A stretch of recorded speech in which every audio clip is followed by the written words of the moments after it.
Well, good morning. This is Tom Ryle from Department of Fish and Wildlife, and I'm here with Sam Porter. And Sam is an avid bass fisherman here in Washington, and we decided we'd get together and share a few tips with you this morning. And we're going to talk about a number of things today in this short video, so stay tuned. It's going to be pretty cool. So I put together this display right here because one of the most important things in bass fishing is to work your way through the water column.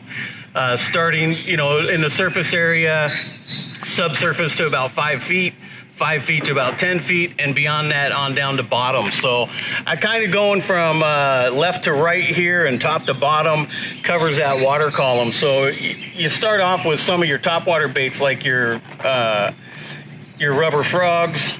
This is a poppin' style frog, good for dirtier water. You get into some of maybe the more realistic frogs with your realistic looking back legs. And then you have a frog style that has more of a boot tail leg for reeling it almost like a buzz bait. Then you have a buzz bait. This is a double propeller. They make single propellers. They make triple, quadruple blade baits. And these are all, this is to mimic bait fish busting the surface, really good into post-spawn era. Then you get into some of your hard-bodied topwater baits like this torpedo bait. Similar to a buzz bait, but you can pause it and just let it float. So if you get a little bit more finicky fish, that's a good option sometimes to kind of get them to commit to bite. And then you have the types of minnow baits that float. And basic retrieve on these is cast them out, let them sit for a few seconds, give a couple twitches, and let it sit, give some twitches, let it sit, and let those fish come up and take a look at it. And these are really good for really inactive fish, and they're good for numbers. You'll catch a lot of fish. So if you're trying to get kids involved, it's a great place to start. Moving on, staying in the hard body, but this is more of a popping / spitting style of a bait that when you move it, it's going to kick a lot of water forward, and that's also going to impart strikes. Then you start to go a little subsurface. This is what's called a wake bait. Just looks like a minnow. It'll land on the water, but it'll stay just subsurface, and when you retrieve it, it'll just make a nice little V wake on the surface of the water. Then you get into larger walking baits. This bait is called a spook. This also floats. You can stop it, but when you impart action on it, it's going to dart side to side in kind of a walking motion, again to resemble an injured bait fish. Get into some of your creature baits, as I like to call them, for topwater. This is exactly like a rubber frog, but it's designed to look like a mouse. It's got a little tail, looks a lot like a mouse. Then you start getting into some of the larger baits, baby ducks, different sizes. I brought 2 sizes of those. So, really big size if you just want to target really big bites. And then these things right here will catch fish in the 2 to 3 pound range as well. But really good in the spring when the ducklings start to hatch. Unfortunately, bass do eat baby ducks. Everything's a food source to a largemouth bass. Leaving topwater and going subsurface and to what I would call the 0 to 5 foot range, you get into your spinner baits. So right here, I've got a spinner bait that's got 2 willow leaf style blades. Those blades are good for a little bit faster retrieve. Coming through vegetation, they come through vegetation better. And they just give a little bit more of a long, narrow flash like, say, a perch fry or a bass fry. Going from there, you get into a double Colorado blade, these rounder blades right here. That is for a slower retrieve, and you'll get more vibration out of those blades so that if you're in dirtier water, you want to kind of get into that bass's lateral line. So you want them to be able to feel that vibration and be able to track down your bait. And that's kind of the main reason for running those. Good in cold water, dirty water, the Colorado's the way to go. Keeping in the dirty water theme, the chartreuse and white with the chartreuse and white blades. It's another double willow, but it's for stained or really dirty water. It's just something bright. The fish gets close enough that their eyesight becomes more favorable. It just gives them more of a flash and something they can see. The white bait just to the right of that is going to be a chatterbait. This kind of a cross between a jig and a crankbait, but it works in shallow water really well like a spinnerbait does. Just the other side of that, the black spinnerbait with the really big single Colorado, that's good for two things. It's good for night fishing, and it's good for deep water fishing where you can let it sink all the way to the bottom, lift it, drop it, lift it, drop it, and kind of hop it on the bottom on the way back. The Minnow Head Jig Head right there, those are for sliding on a swim bait body, and it's called an underspin. It's got a little blade hanging down from the chin of the bait basically, and that is basically for, you can swim them and you can kind of vertical jig them. Good in deep water, summer months, and good in shallow water as well if you retrieve them with a swim bait body. On the very, very end is something that I like to throw around. They're typically for crappie, but I like those in post-spawn when you've got the bass feeding and keying on a lot of fry. Those little things are called a Beetle Spin. It's a variation of a spinnerbait, but they're really lightweight. It's a really slow retrieve. And the number one thing you want to remember, especially about largemouth bass, is they're lazy and they want an easy meal. So when they're grabbing mouthfuls of fry in post-spawn, that bait over there is a really good option to downsize your presentation and to give the bass something that they're just used to keying on for about a month window after the spawn. And you'd be surprised the size of fish that will eat that little bait. So moving down to the second level on this board, you start to get into the water column into that 5 to 10, 15 foot range. These are all baits that are designed to work that range. Some of them will work shallower and some of them will work deeper, but predominantly these baits are designed for that 5 to 15 foot range.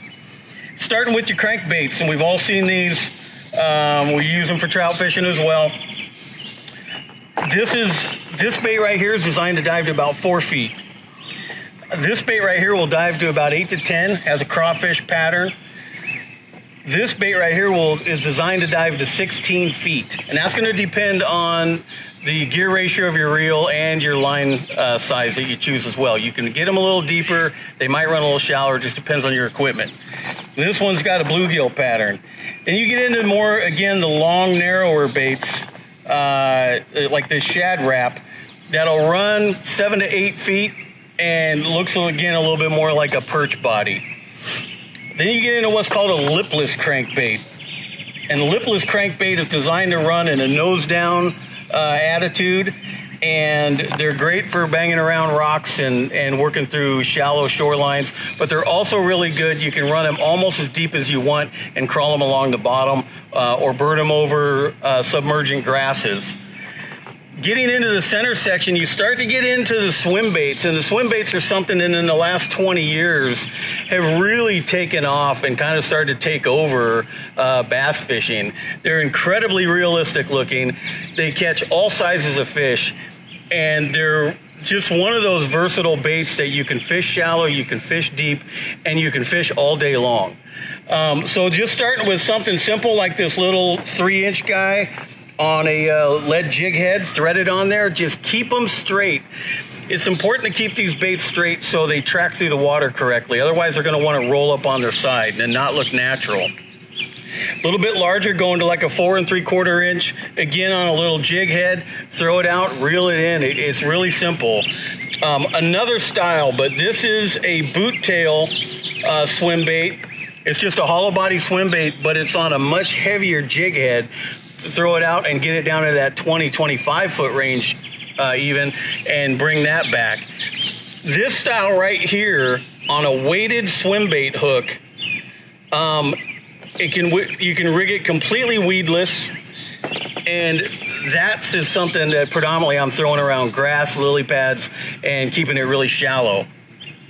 Getting into some of the larger swim baits, you know, again, this is something that you can fish. These style of baits, you can fish either like a spinner bait, where you just throw them out and kind of retrieve them at various speeds, or you can actually let those baits get to the bottom and you kind of work them like a jig. when we get to the jigs. Then you get into the monster baits, where you're getting into, you know, baits that are in the 6 to 8 and 10 to 14 inch long range. Those are really to target fish that are 4 pounds and bigger. And you sacrifice number of bites, but you get compensated in much bigger fish. So you might fish and catch a fish or two a day, but they're probably going to be pretty dang good size. Over on the end, you're into what's called a soft-bodied jerk bait. They're similar to a swim bait in their action, but they work more in a twitch and then pause kind of motion. And there's the first three are all soft-bodied, but they're different in the fact that they have different salt content, and that changes the density of the bait, and that's going to affect how fast that bait sinks. So you can really play around with them, but that's another bait, especially if you're fishing from the bank. You can throw it out there and you can let it sink all the way to the bottom if you want, and then start your retrieve, or you can let it get about mid-range, count it down, and start your retrieve. They're very versatile, and they're very weedless, and they just work extremely well. Then the flip side to that coin is the end, where you have the hard-body jerk baits. They typically dive in the, I'd say, 5 to 10 foot range, but they do make some that will dive down into the 15 to 20 foot range. But again, it's just a jerk, pause type of a retrieve. You throw it out there, reel it down a couple cranks, and then you just start your retrieve. I've got a jointed one on the end. It's a little bit smaller, just to show you another option. Getting down to the bottom row is typically baits for working the bottom of the water column or the bottom of the lake. So the jigs right here, you 1/4 ounce jigs, football head jigs. This big football head jig that actually is designed to stand up off the bottom like this.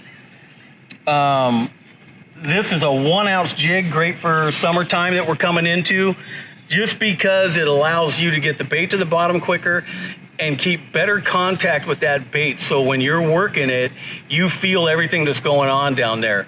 A lighter weight bait like this 1/4 ounce right here, it's going to be difficult for you to get it all the way to the bottom.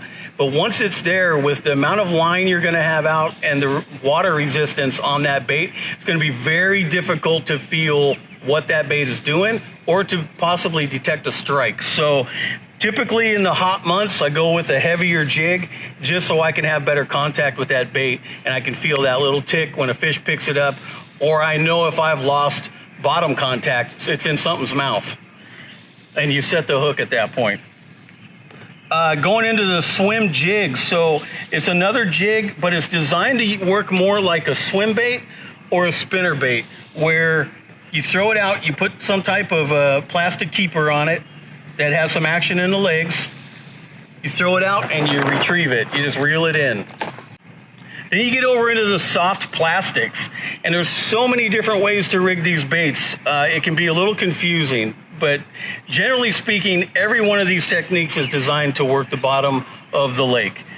So you have the traditional Texas rig, which is a weedless hook threaded onto a plastic worm or any soft plastic bait with a lead head, typically tungsten or lead, for a weight at the top. And you can leave that free floating, or you can use a bobber stop to peg that in place. Then you go to what's called the Carolina rig. The way I have it set up on this board is not indicative of how you would normally have this bait set up. You want to have a leader from the swivel to the bait of 1 to 6 feet in length. And what's going to determine the difference in length is water temperature. So the warmer the water, the shorter the leader. The colder the water, the longer the leader. Fish are lethargic in cold water, and you really want them to have the option to get a slow-moving, non-aggressive bait. That is coupled with a brass weight, a glass bead in between, and then a brass little keeper right here. And what that does is it clacks together when you're working it on the bottom. It does a little knocking together, and it sends just a little audible sound out that can help attract fish to your bait. Next to that is something that's been in the bass fishing world for just a few years now, but it's called the Tokyo rig. And it's kind of like a little inverted Carolina rig. You've got a little metal piece right here that you thread on a weight, and then your bait sits up above it and just kind of flaps in the water. So you'd throw that out, hit it on the bottom, and then just kind of bounce it. Just let that bait kind of sit there and do its thing. Now you can fish those around rocks, and you can fish that around vegetation, especially in anywhere where you can find a hole in some vegetation. Get it down in there and you just bounce it and wait for something to come along. Next to that, we've got the Shaky Head. This is what's considered more of a finesse technique, in that it's usually you're using much lighter baits and thinner baits, and it's something that you don't have to move the weight a whole lot to make that worm really work in the water. So it's more of a finesse technique, but it's dynamite at catching numbers of bass. Next to that, probably the hottest thing going in bass fishing right now is this little thing, the Ned Rig. It's just a mushroom-headed jig head with an open hook, and you thread just a little piece of plastic on the end of it. They make specific baits now just for using on Ned Rig heads, but it was developed by guys that were busting Senkos in half, and they just reused the end of their Senkos. That's how that whole thing started. Next to that, these two baits over here, you've got two versions of what are called punching baits. So when you get in the summer months and you're dealing with heavy vegetation, those baits right there will hit on top of that vegetation, but it's too heavy of a weight for the vegetation to support, so it'll go through. And you basically just let it fall through, you lift back up until you touch that vegetation again, and you let it drop. You pump it a couple times, you reel in, you move to the next spot, and it's just over and over and over on those. I've got the brown one rigged up on a 1/2-inch weight, again with a bobber stop on top to peg it. And that's got that skirt on top to give it a little more flair, make it look a little bit more like a bluegill. The black and blue one is just the plastic bait. If you're really in thick grass, that can help to keep you from getting hung up. There's a little bit less resistance on that one. But that one is on an 1.25 ounce weight. So again, depending on thickness of vegetation, that is going to determine how much weight you want to use. And you only want to use enough weight as it takes to get through that vegetation. You don't want to put a big 2 or 3 ounce on there. It just cause problems. So whatever weight will get it to sink through that vegetation, you're golden. And then in its own little spot down there on the end is the old Senko. All that is a stick bait. And it doesn't look like a lot, but those baits by themselves catch more bass, I think, than just about any other bait. You can rig them a myriad of different ways. You can Texas rig them like this. You can use them on a Shaky Head. You can cut them in half and use them on a Ned Rig. You can use them on the Carolina rig. And you can do them the way I've got it set up there, which is a wacky style. And when that bait sinks, those two ends, there's so much action in them and it sinks so slow. It's almost impossible for a bass to say no, because it just looks like such an easy dying meal that they're just apt to pick it up. They're just an extremely versatile and simple bait to use, and it's something that I give people a lot to throw if they're just starting out, or I'm trying to teach them how to bass fish.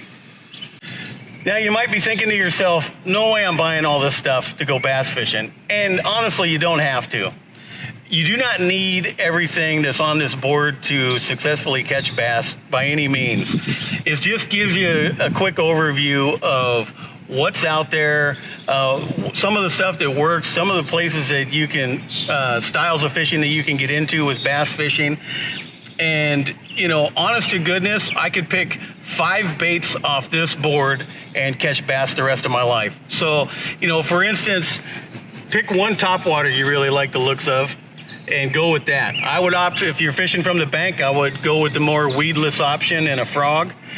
You know, pick a spinnerbait style that you like and go with it, or maybe buy one with for the fish in the grass with the willow leaves, and then buy another one for darker lakes with the Colorado blades, and just leave it, keep it simple and leave it at that. A couple crankbaits, and honestly, something that looks like a minnow and something that looks like a crawfish and you're done. Swim baits, anything that's just a hollow-bodied boot tail swim bait will catch bass. So you could just pick this one, and you can still rig it up a bunch of different ways, and it'll be successful with it. These over here, you know, if you have kids, I highly recommend something in a floating minnow on the surface, just because it always works. You know, pick one weight of jig that you like and kind of run with that. If I had to go with one weight, I would probably get a 1/2 ounce and just use it year round. Soft plastics, again, you could buy packages of worms and stuff. They're not that expensive, but if you just want to keep it really basic and simple, just get a Cinco or get something in a Sticko or something in a soft plastic stick bait like this, and a couple different hooks for ways to rig them up, and you're really done. You know, 1 fishing pole, 2 fishing poles, 40 fishing poles, it really all doesn't matter unless you really get deeply involved in the sport of bass fishing. Then your gear's gonna change by necessity. But you know, a top water, a subsurface, something that dives a little deeper, something that looks like a minnow, and something you can run on the bottom, and you've got your bases covered for everything in bass fishing. So pick your favorites and get out there and catch them.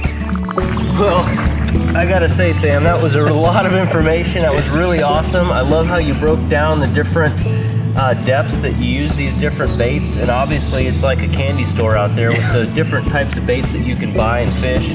But keeping it simple is a good way to start, and really appreciate you walking through all that. Yeah, it's absolutely. a lot of really good information. You got your top water, your subsurface stuff, and then fishing kind of in that bottom, in that weed bed type. Absolutely, yeah, we're around rocks. Rocks, yeah, points and things. So yeah, here's a good overview for you. Hope you enjoy it, and we'll get back out on the water. Thanks again, Sam. Absolutely.